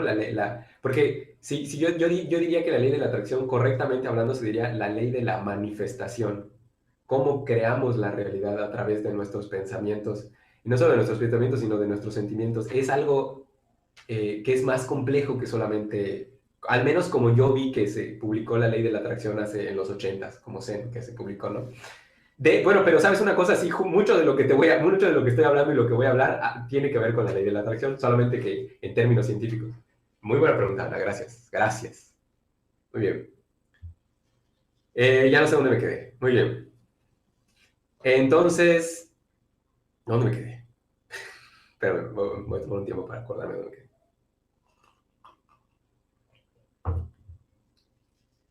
Ya no sé dónde me quedé, así que voy a seguir donde está la diapo. Sí. Sí, que se juntan, ya me acordé. Que se juntan unos científicos a decir, mira, pues yo sé esto, y hacen una asociación de la ciencia transpersonal y empiezan a compartir información, empiezan a recaudar como un montón de datos y muchas cosas. Pero ahora yo lo que les quiero contar es cuál es la aportación de estos descubrimientos a la psicología. La primera de ellas es muy básica, a mi parecer. La primera de ellas es un cambio en la manera en cómo concebimos al ser humano y cómo concebimos la salud. ¿Por qué? Porque vamos a hacer un pequeño repaso.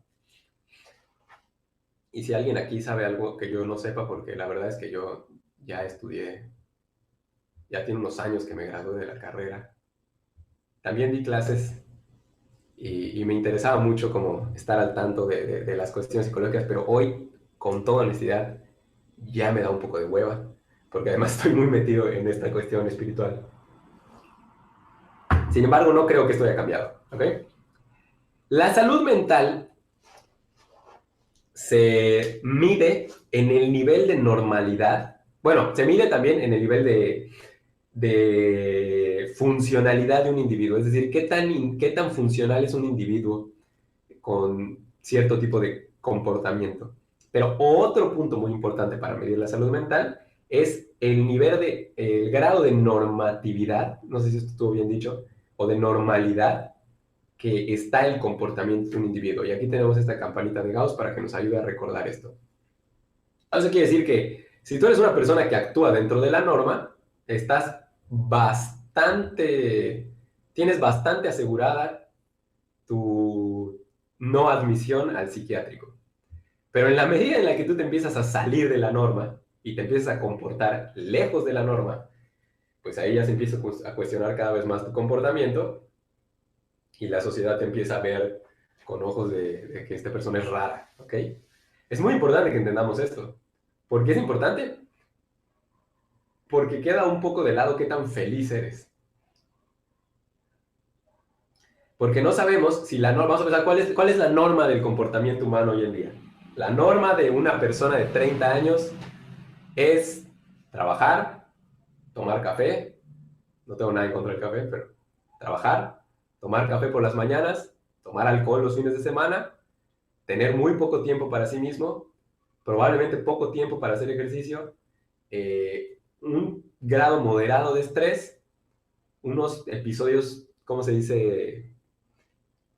Esporádicos de ansiedad, así sabrosos, porque qué sabrosa es la ansiedad.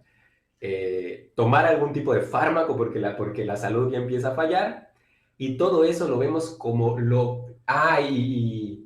y cuidar muy poco su alimentación. Y todo eso lo vemos como la cosa más normal del mundo.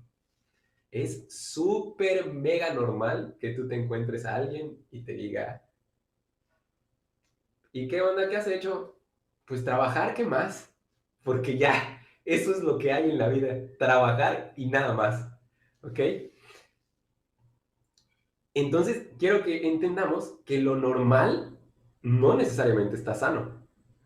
Para mí el primer aporte que tiene la psicología transpersonal es ese. Que no sabemos del todo si lo normal es verdaderamente sinónimo de salud. ¿Por qué para mí es la mayor importación? Porque cuando empezamos a expandir nuestra visión del ser humano, nos damos cuenta que nosotros somos literalmente, como lo voy a decir, no me da miedo decir esta afirmación, tenemos la capacidad de crear milagros. Tenemos la capacidad de crear eventos en nuestra vida que podrían ser catalogados como milagros. Todos. No se necesita de un don especial. Todos tenemos esta capacidad. Sin embargo, como no nos han dicho que la tenemos, es muy difícil lograrla. ¿Ok? La segunda, muy importante, es el cambio de paradigma de dejar de entendernos a nosotros mismos y al planeta, al mundo, como una máquina, y empezar a entendernos como un organismo. ¿Cuál es la diferencia entre máquina y organismo? Que el organismo, primero, está vivo, y segunda, no son partes separadas que funcionan interactivamente. Son partes que forman un todo. Es decir, si tú al planeta le mueves algo, o sea, no va a pasar que si tú talas árboles, nada más se talan los árboles y ya. Hagamos la analogía. A una computadora tú le quitas el teclado y ya solamente le quitaste el teclado, no afectaste nada más. Al planeta tú le quitas árboles y afectaste todo el comportamiento, toda la organización del planeta afecta.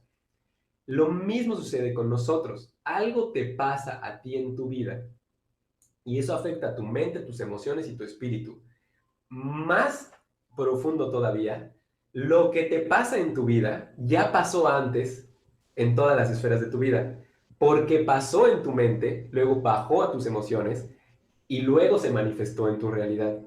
No eres, tu espíritu no está separado de tu cuerpo, y tu cuerpo no está separado de tu mente, y tu mente, ni tu espíritu, ni tus emociones están separadas de las cosas que te suceden todos los días. No son casualidad. La gran mayoría de las cosas que nos suceden no son casualidad. Las estamos creando todo el tiempo, y aquí sí voy a responder otra vez, pues sí voy a afirmar la pregunta que dice Ana, sí está muy en pro de la ley de la atracción, pero es más un entendimiento de cómo funciona la realidad. Aquí es donde va a entrar la teoría del orden implicado.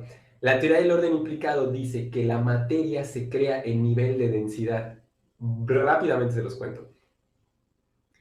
La diferencia entre nuestros pensamientos y la taza, como vimos hace rato, es el grado de conciencia que se le ha puesto a la taza y la información que tiene. En términos como más avanzados, lo voy a hacer como resumidamente. Lo voy a resumir. La diferencia entre la taza y mi pensamiento acerca de la taza es que la taza ya es una frecuencia vibratoria mucho más avanzada que mi pensamiento. Porque para poder crear esta taza, primero alguien lo pensó, hasta que la hizo. Esta vez la hizo y mucha más gente la hizo, hasta que se hizo taza. ¿Ok?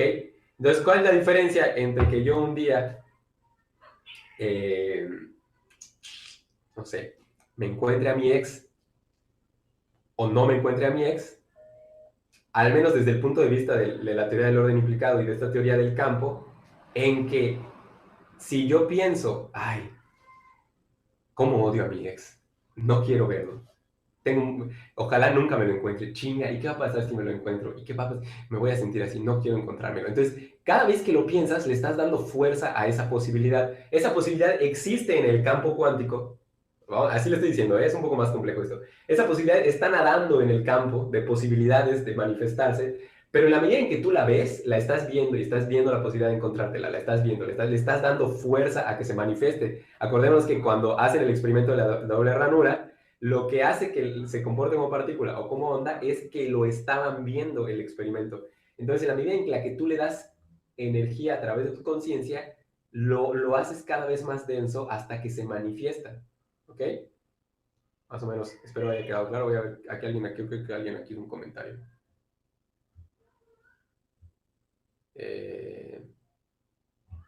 Dice Wences, hay que tener una mente hay que tener una mente abierta y un alto grado de conciencia. Ah, sí, claro que sí.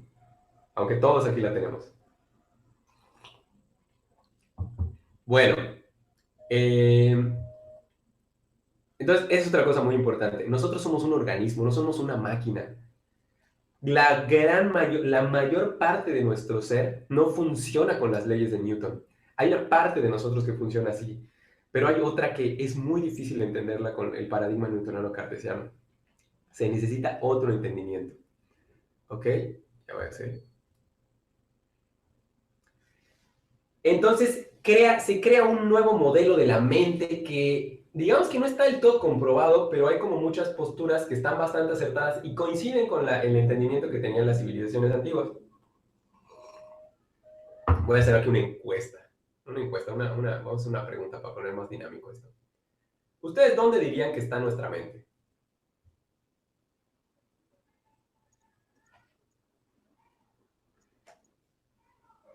No se amontonen.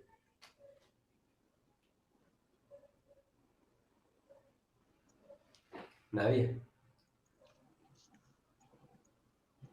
Ya se fueron todos y me dejaron acá viendo solo.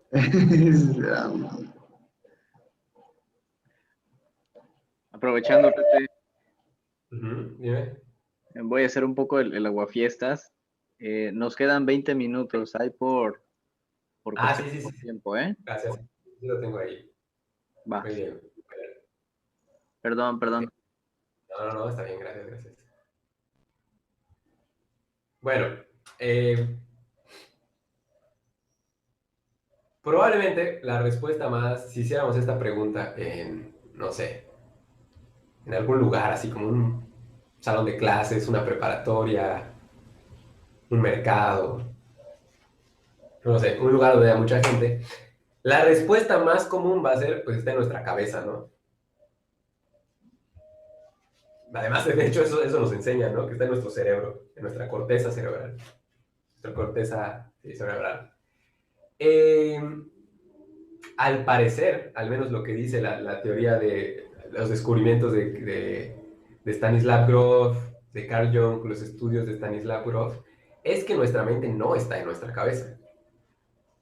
De hecho, ni siquiera está, esto es un postulado, ¿eh? Yo lo creo bastante, pero no tiene que creer.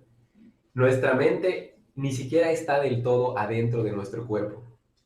Nuestra mente es, digamos, como, nuestro cerebro es como un receptor de una señal de una mente colectiva que tiene una parte individual que está como alrededor de todo nuestro cuerpo. Y esto como que le da un poquito de peso a esta teoría, todos los avances en la tecnología celular, de la memoria celular y muchas cosas. Lo mismo sucede con nuestra memoria. ¿Dónde está nuestra memoria? Pues probablemente la respuesta más popular sería pues que está en el hipotálamo, no en el hipotálamo, ¿cuál está la memoria? Sí, en el hipotálamo, creo, y en el lóbulo parietal, ¿no? Hipocampo. Pero bueno, sí. Sí, en el hipocampo. Ok, gracias.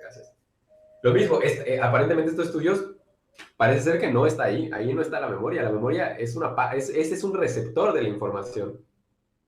Y si nos damos cuenta, todo esto empieza a apuntar a que nosotros somos una especie de antenita que es capaz de captar información.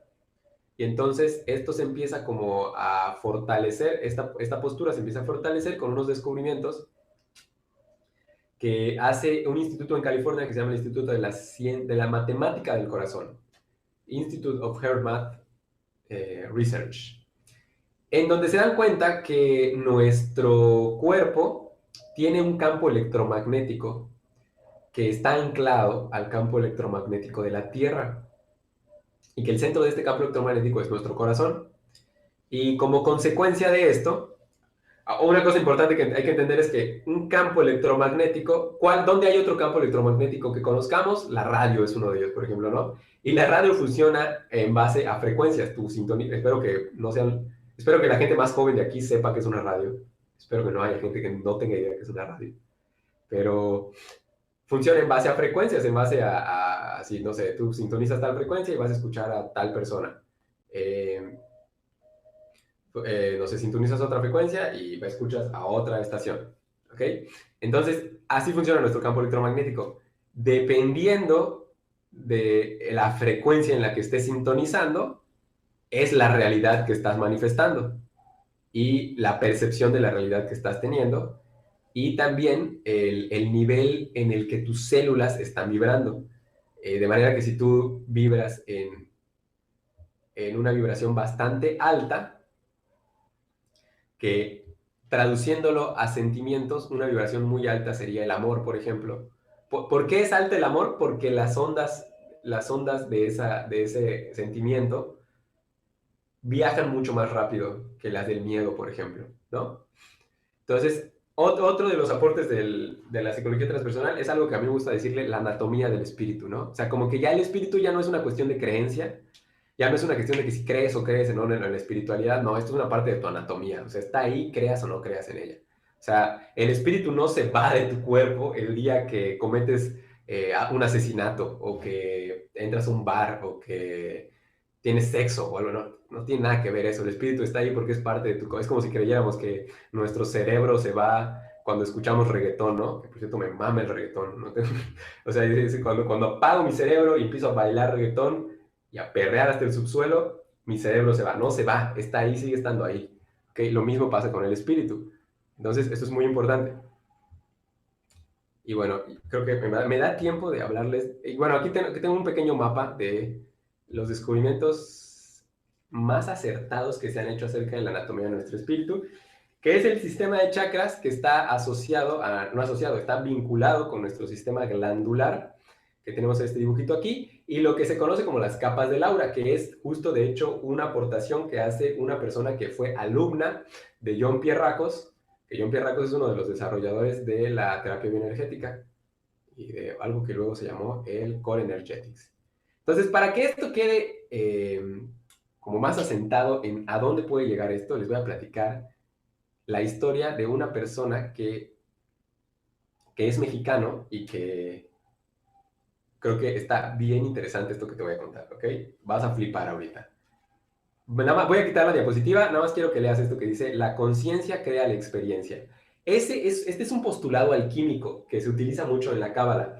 La conciencia determina la experiencia. Eso quiere decir que el nivel de conciencia que tienes determina las experiencias que te van a suceder, ¿ok? Ahora vean este nombrecito de aquí que se llama, este hombre de aquí, Jacobo Greenberg. Ahorita, créanme, lo van a querer googlear.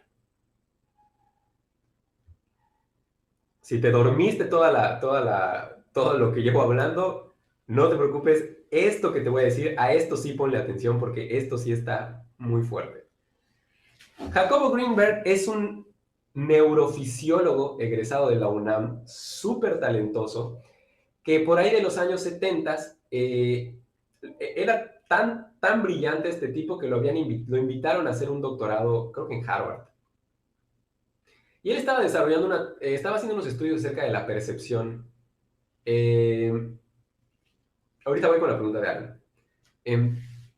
Estaba desarrollando unos estudios acerca de la percepción y cuando viene a México, después de haber hecho esos estudios, que por cierto ya era muy reconocido y había un laboratorio, si no me equivoco, en la Universidad Iberoamericana, donde abrieron un laboratorio solo para él, para que pudiera seguir estudiando, y luego creo que en la UNAM también. O sea, esto que les estoy diciendo, o sea, lo googlean y va a aparecer así, todo lo que les estoy diciendo va a aparecer.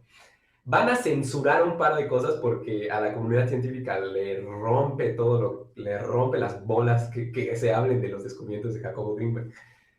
Pero cuando llega a la Ciudad de México, alguien le dice que sería interesante que fuera a conocer a una chamana de Tepoztlán que hacía unas operaciones quirúrgicas ahí en su pueblo, ¿no? Y dice, te va a gustar, o sea, te va a ayudar. Y dice, bueno, va, ahí voy. Y va a Tepoztlán y llega conoce a esta mujer se llama Pachita. De hecho, el libro donde están redactados esto que les voy a contar, así se llama, Pachita. Lo pueden googlear y ahí les puede aparecer en algún lado. Cuando llega a conocer a Pachita, Pachita le dice, claro que sí, la trata muy amablemente, le dice, si quieres, ven en la tarde a mi casa para que veas cómo hago mi trabajo, ¿ok? Esto que les voy a contar, así está documentado, ¿eh? No estoy inventando nada de lo que les estoy contando. Él llega a una chocita así muy humilde, en donde se sienta. Pachita estaba sentada en el piso, tenía una tabla de madera enfrente de ella y estaban sus ayudantes, y tenía un cuchillo, así como un cuchillo como cebollero, que ni tenía filo, el cuchillo. ¿Okay? Es muy importante ver que no tenía filo. Y había una fila para entrar al cuarto, a esta casa grandísima.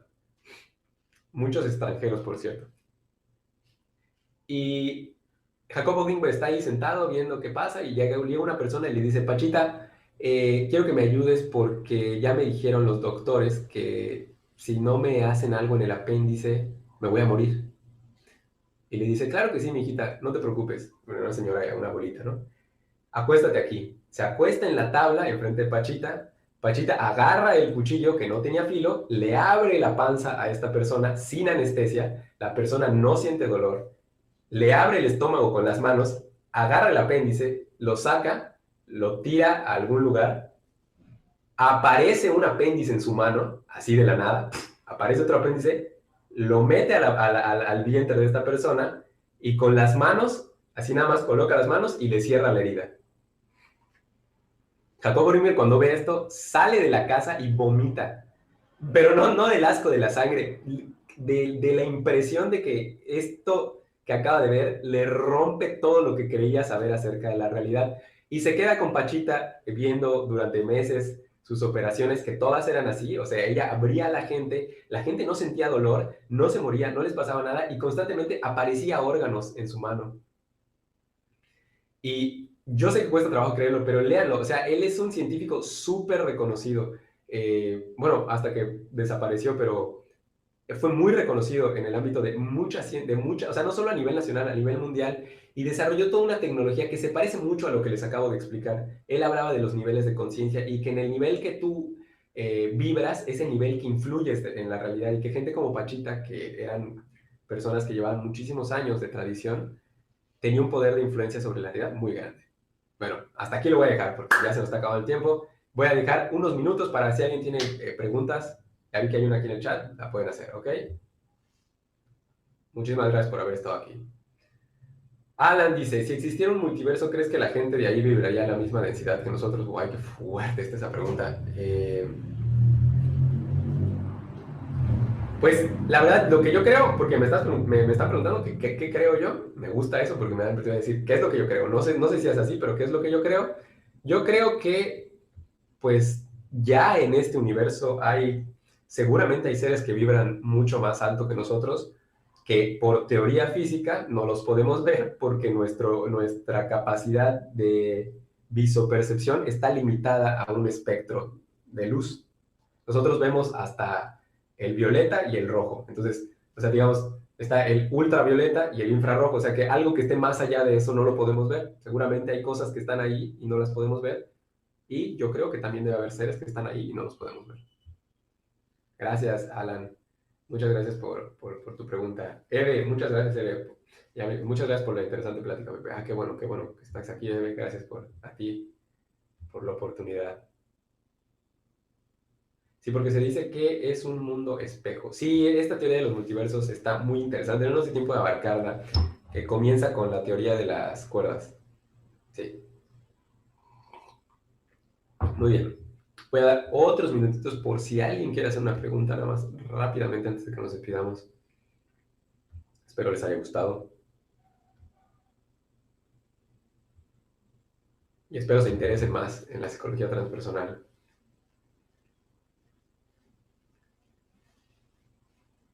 ¿Cómo me pueden encontrar en las redes sociales? Muchas gracias por hacer esa pregunta. Me va a dar la oportunidad de anunciarme. Estoy en Instagram como Pepón, pero es Pep-OM. La verdad es que tengo una página de Facebook, pero ya casi no la utilizo. Y en YouTube lo voy a poner aquí en el chat. Para que lo puedan ver ponlo. todos. Igual ibas a decir lo de tu taller, diplomado, curso. Sí. Instagram Pepón. Ahí está, ahí apareció. Y en YouTube, aunque bueno, si entran a mi Instagram, ahí los va a llevar a YouTube. Sí, voy a anunciar lo del diplomado rápidamente. El diplomado tiene una duración, bueno, la verdad es que lo voy a configurar de manera diferente por todo lo que está pasando de la pandemia. Yo creo que va a ser semipresencial. Son 100 horas de trabajo. Yo creo que haremos unos cuantos módulos en línea y unos cuantos presenciales, sobre todo dependiendo de cómo avanza todo esto. Yo no tengo fecha próxima, pero obviamente si yo veo el interés de la gente, pues me apresuro a lanzarlo, porque mucho tiene que ver con que el grupo se junte. Si a ustedes les interesa, por favor, me pueden escribir en la página de Ayupsi o en mis redes sociales personales. Estoy interesado en el diplomado de psicología transpersonal. ¿Ok? Voy a leer a ver rápidamente. Dice, muchas gracias, saludos, gracias, muy interesante, ¿cómo te podemos encontrar? Ya lo puse. Estuvo interesante, gracias al libro de Pachita, ¿dónde lo puedo encontrar? Me recordó a uno que se llama Las voces del desierto. El libro de Pachita está en internet por ahí regado. Es un poco difícil encontrarlo en físico, pero en PDF sí está. Si pones así Jacobo Greenberg Pachita, debe aparecer por ahí, lo puedes descargar. Está muy interesante, se los recomiendo mucho. La primera parte es un poco tediosa porque él explica la teoría sinérgica que le llama, pero luego se pone muy buena cuando empieza a relatar todo esto. Hay cosas que no se pueden ver, pero eso no significa que no existan y no puedes sentir. Sí, claro, gracias, Ari, gracias. Gracias. Datos muy interesantes a los de hoy. Sí, gracias, Viri. Sari, ¿el diplomado es únicamente para personas que estudian psicología o lo puedo tomar como un curso? Yo creo que lo puedes tomar como un curso, solamente aquí hago la especificación de que el diplomado no te valida para dar psicoterapia o para ejercer como psicóloga. Pero si tú lo quieres tomar como formación personal, eres bienvenida. ¿Me compartes información sobre el diplomado, porfa? Correo, Navi. Navi, es mucho más fácil que tú me escribas a mí. Por favor. Julia, muchas gracias, Pepe. Tema muy amplio, interesante. Muchas gracias. Buena fe la información. Buena la información. Buenas noches. Oye, bueno, gracias a todos. Muy bien, pues con eso he terminado. Antes,